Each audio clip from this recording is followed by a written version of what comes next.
আমি সবগুলারই দেখে ছাড়বো, ওই বাসার সবগুলার আমি দেখে ছাড়বো। ইরফান, তারপর হচ্ছে জিহাদ, তারপর হচ্ছে রাজ, তারপর হচ্ছে ইরফানের আম্মু, সবাইকে দেখে রাখবো সবাইকে। তারপর হচ্ছে ওই যে পেজের 2-3টা যে চামচি আছে অপসরা, তারপর হচ্ছে সাদিয়াতুন নাফিসা, সবগুলাকে আমি দেখে রাখবো, সবগুলাকে। জাস্ট সময়ের অপেক্ষা শুধু। দেখি তোরা কি করস, আমি তারপরে আর কি।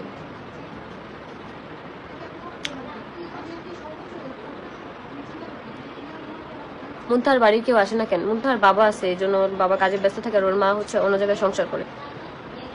ওর মা বাবার হচ্ছে ডিভোর্স হয়ে গেছে। তো আমি হচ্ছে এখন লাইভটা শেষ করব।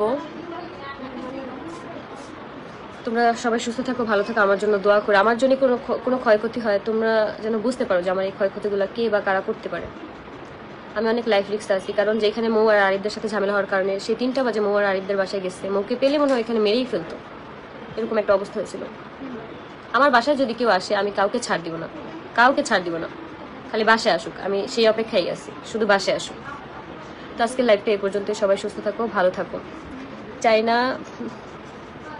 চাইনি পাশের ভাবিও ছাড়ে, পাশের বাসার ওই বেডির কথা আমি কি কমু, সে তো চামচা, 2 টাকার চামচা, 2 টাকা দিছে চামচার মতো লাফাইতেছে। ও যে বলে যে ওর নাকি ব্যাকগ্রাউন্ড খুবই ভালো। হ্যাঁ, ব্যাকগ্রাউন্ড ভালো, তা দেখাই তো, শাশুড়ির সাথে ঝগড়া করে আইসা পড়ছে, ব্যাকগ্রাউন্ড খুবই ভালো, তিশার মতনই, একদম একদম তিশার মতোই, একদম তিশার মতোই, ছেলে ধরা। দুই জনে মিলছে ভালো, 2 বান্ধবীতে।